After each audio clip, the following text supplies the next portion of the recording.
What's up, guys? It's me, Sean. Today we're going to be reacting to Seththeprogrammer's reasons on why Dragon Ball Super is generic. Now, the main reason why I'm doing this is because I actually like Dragon Ball Super, and I know a lot of people dislike it, but I have some very interesting, or I guess you could say, unique takes when it comes to the Dragon Ball series, as you may know from my content. And since this guy is very prominent in the Dragon Ball fan base, let's see what he thinks of the series, and I want to see how I'd react to it.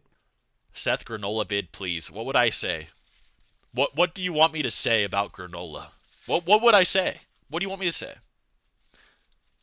What do you want me to say? What do I do? What would I cook up with that video? What kind of seasoning would you want on that video? What would I actually say?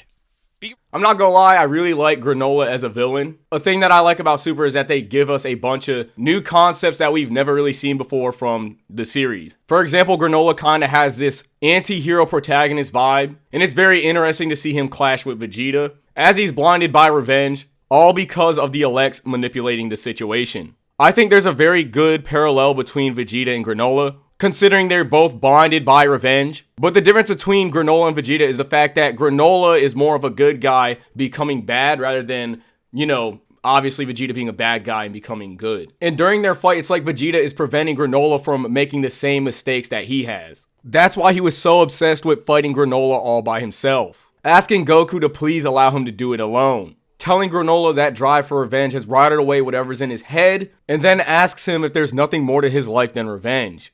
If there's anything people like to take away from Super is its writing, but it's definitely there, and it's actually pretty good. And what I love about Akira Toriyama's writing, and Toyotaro's as well at the moment, is the fact that all of these themes are never just straight up handed out to you. Because the fact that Goku and Vegeta go about the things that they do in their own weird way. Just like when Goku is just wanting to fight, but he just so happens to be the savior of Earth through him enjoying the fight. Or the act of fighting. You could actually talk about that. Real. Tell me what I would say in that video. Go ahead. Say something that would just spark my fucking enthusiasm. That'd make me like, yes, I need to make a granola video. Just something that would spark me. Like, inspire me to do it. Like, what would you say, bro? I can make money doing any video. I can make more money doing other videos. You'd probably make more money just talking about Jiren. So why would I not just make a Jiren video? I could probably say more about Jiren than I could about granola. Okay, saying more about Jiren than Granola, I mean, that's kind of a weird take, but when it comes to the money-making aspect of YouTube, I could definitely understand why, why wouldn't I just make a video on Jiren? Because more people obviously know who Jiren is, and he has more hype around him because obviously not that many people read the Dragon Ball Super manga, and, YouTuber struggles. I want to make Dragon Ball videos, but people don't ever watch them, so, people don't care about Dragon Ball's lore, they just care about how strong they are. So how do you inspire me to make that video? Same reason you made the Morro video. No, I made the Morro video because I think the Morro arc was just getting hate, like, for no reason. I think it was getting hate for being, like, an actual, like, good arc of Super. I think it's kind of, like, generic in general. Like, I had this thought the other day, as a good example. I had this thought, actually. Moral arc's very good, and to be honest, I don't think Super's been dry at all, except for that one moment in the Moral arc when Krillin was fighting, that panda alien, and they're basically when all the Z fighters were fighting Moro's minions. That part really dragged. I did not enjoy that. But, that's what happens when you write about these other characters. The fans want, well, why doesn't Krillin, Yamcha, and all these other characters get more shine? Well, when you write about these characters with underwhelming powers, that's what happens. And honestly, when it comes to characters like Krillin and Yamcha, it's not even just their powers. It's just the fact that, like, what kind of interesting battles or stories you could tell. Tell me what kind of stories you could tell with these characters in general. But, I guess that's another video in itself. Because I sure as hell cannot think of anything interesting. Let me show you guys what I mean. Let me get a picture real quick. So you can kind of get an idea of what I mean. Do I have that picture? Maybe I can just say it instead of showing. Is it in my bookmarks? Let me see.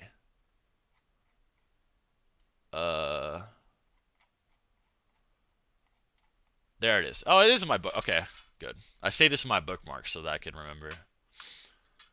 Let me put this on the screen real quick. So this is from the granola arc, right? And this is why I thought, this is like why I think, this is what I think is generic anime shit, right? I was thinking in my head, right? What is the difference between this and an old school shonen that used to make you excited? What was the difference? So, I want you guys right off the bat. Why? So this scene is meant to convey the new level Vegeta is at with his training, right? It's supposed to show Vegeta is surprised at his own strength. Okay? So, why does this suck ass to do that? Or, better yet, why is it generic? Why is it generic? That is exactly what I'd like to know. How, and then I want you to think, how could it be better? How could it be better? And then you'll start to realize that old shonen, you do things like this, but make it better. And this is why Super feels so flat. And this is from the Morro arc. I think the Morro arc is decent, right? People are saying it's awful, so my video is more like, no, I think it's decent, right? But it's generic. So, Vegeta's training, him showing his ability, is against someone who we don't know anything about. Like, it's just like we see his, and we don't. Vegeta could have just done this at any point. Why couldn't Vegeta do this before his training? Why couldn't Vegeta kick this Zarbon guy just like this before his training? What does it even mean? Like, what about his training made him kick like that? Is it specific? I don't even think Vegeta says he couldn't do that normally with a kick. I think he just says, wow, that Ki Blast was bigger than I thought. That output more energy than normal. That's all he says. But why couldn't Vegeta before his training just do the same exact thing? What's the implication? And so old shonen instead, you know what they would have done? They would have said, an old shonen would have said, this guy is like on par with this. Maybe make Vegeta even nervous or anything. Or have this character just be hyped up as anything competent at all, or so we can know anything other than just being a Frieza soldier. Because otherwise, there's no reason Vegeta before training couldn't do this. So it's like, why is it being shown? Now, you know how you could have made it better? With just not knowing? If you're not going to have us know, you know what you do? You have Vegeta do his finger blast, and then he's like, I killed him on accident. What if Vegeta killed this guy on accident with his finger blast? And he's like, that Ki Blast was so much stronger than it should have been that I killed him on accident. I was actually trying to spare him. I was actually holding back, trying to spare him. And, like, I just killed him. Like, that would have been way more interesting. So, I don't know. I think that's, like, the difference between, like, being generic and a little bit different. You know what I mean? Okay, so what I'm getting from this is that because this scene wasn't as, I guess you could say, thematic, like maybe they could have focused on Vegeta's strength in a better way, that makes Dragon Ball Super generic. I don't know if generic would be like the right term to use for this, but I could see why you choose generic, because it's like, that's some baseline writing, I guess you could say. He just does the thing and there's nothing interesting there. So I could see why you call it generic. And despite the power boost here, Vegeta probably would have still dicked on these guys. So it feels like that his training in this power boost has no real weight to it. But I'm not gonna lie, I still kind of feel like there's weight here. Like, you see Vegeta going for some casual Ki Blast and it turns out to be this gigantic laser. And it fries this lackey that's on a completely different level from the other lackeys we've seen before in the series. Granted, because of it being a lackey, there's no real interesting or thematic subjects that are being touched upon in this fight. And it seems as though they might be fighting for the sake of fighting. But I feel like this whole entire scenario illustrates that Vegeta is so strong even while trying to hold back and fight a lackey, he's accidentally destroying this planet. But I guess you could say the way they go about doing this, it's not as compelling or interesting as previous moments in the series, such as the Cybermen or when Gohan became Super Saiyan 2 and absolutely mopped the Cell Juniors.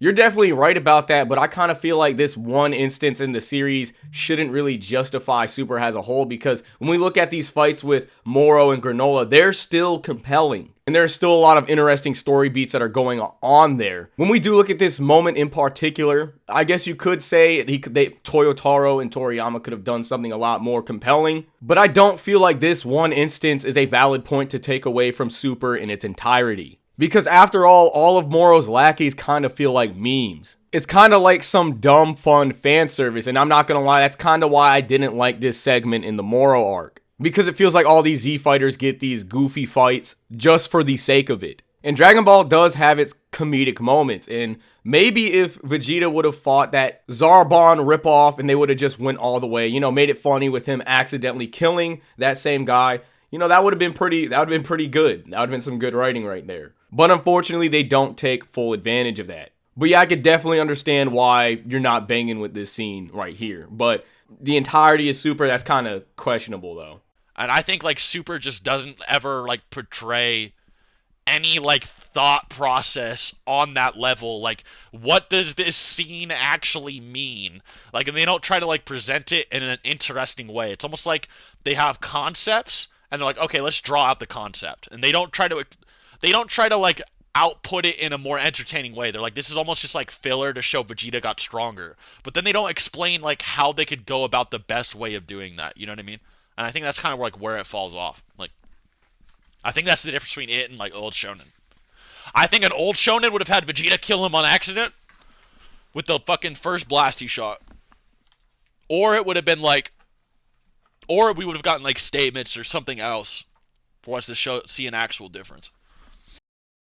I think if it came down to it, we would have had more stakes. Like the Cybermen just blowing up and killing Yamcha, and then Krillin's angry, and then he blows up all the Cybermen with his Kamehameha. That's very good. I'm not going to lie, that scene with Vegeta does feel like some filler. But even as filler, I just don't think it's that bad.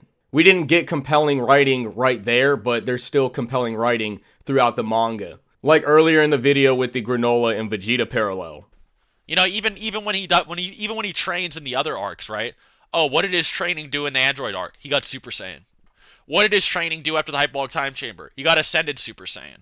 What did his training do in the Buu Saga? Super Saiyan 2, right? What did his training do in fucking Battle of Gods? It made him on par with Goku. Or in Universe 6, made him on par with Goku, right? That's what his training did. Shit like that. Those are more like prominent examples. And that's another reason like his training boost, like when he goes in the Hyperbolic Time Chamber Universe 6 is so ass. It's because Goku learns like Kaioken in there, how to use Kaioken Blue in there, and Vegeta's just like, I just got arbitrarily stronger. And it's like, but we don't see the difference. Only Goku benefits from that. So it's just like a waste of time. I think that's more of an anime issue and not really a manga issue. And, the scene that you just pulled from is kind of from the manga, so I don't really, get... I'm not going to lie, the anime is pretty inconsistent. Well, that's because they have so many different writers. But as for the manga, I don't really have any issues with it. I guess Seth is kind of referring to both iterations of Dragon Ball Super. But at least to me, I feel like when it comes to the manga, it's just not like that. It's not... I just don't feel like it's lacking in that area. For like the Vegeta character to even fucking like be there, almost. He's almost just like a tool for Goku. That's it. So I don't know. I think Super just like falls flat like in a lot of those categories.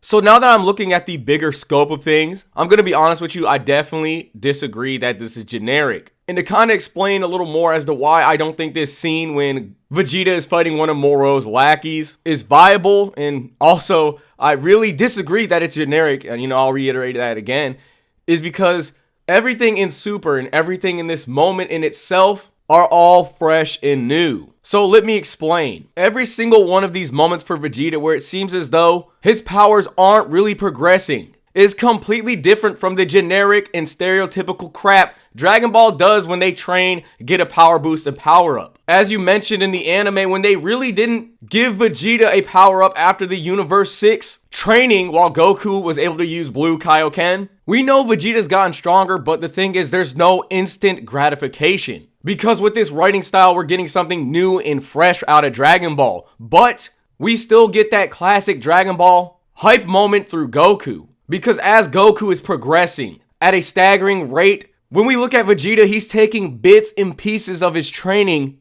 and it's ultimately leading up to something. When it comes to this moment in Dragon Ball Super where Vegeta is training in the Morro arc, he's getting stronger in a different way. Not stronger in a powerful sense, but stronger in a sense with him coming into terms with his new self. Vegeta has always had this power inside of him, but he wasn't able to take full advantage of it because his body and spirit were off balance. And personally, I feel like this is really all just build up to Ultra Ego. Build up to Vegeta finding this new strength, this new form, so he can catch up to Goku. The thing is, when it comes to Vegeta's power, we're getting bits and pieces of him catching up to Goku in the form of overarching training and character development for the ultimate payoff when he finally gets as strong as Goku. During the Tournament of Power, it was laid out that getting stronger isn't as simple as getting power and wrecking your body with a Kaioken and just powering your way through every obstacle right in front of you. As Whis says, when Goku does this,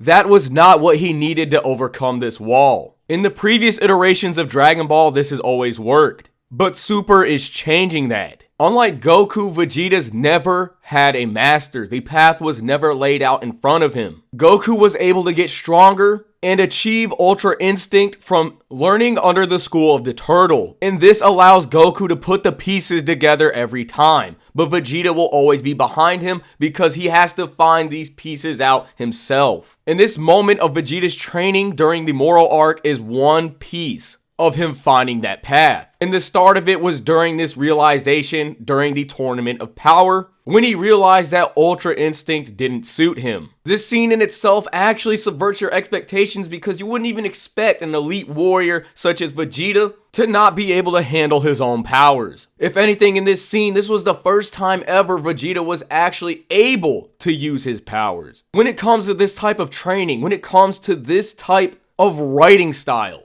in terms of Dragon Ball, this is a far cry from generic. If you prefer the old writing of Dragon Ball, that's fine, because you'll always get that with Goku in his epic moments. But if you're looking for that in Vegeta, it's not going to be there, because his character arc will be handled differently. And as far as Vegeta being a tool for Goku, I actually disagree with that because it is the exact opposite. Throughout the entirety of Dragon Ball, Goku is a tool for Vegeta. Goku will get stronger regardless of who his opponents are, but Vegeta is only getting pushed to get stronger because of Goku. If Goku trains in enhanced gravity, Vegeta is going to do it, as seen in the Frieza saga. If Goku's going to train in the hyperbolic time chamber, Vegeta is going to do it, as seen in the Cell saga. If Goku is going to train under Whis to get stronger, Vegeta is going to do it. If Goku gets another form, Vegeta is going to try his best to get that new form. But in terms of Vegeta, it will always be more of a process. You say there are no statements,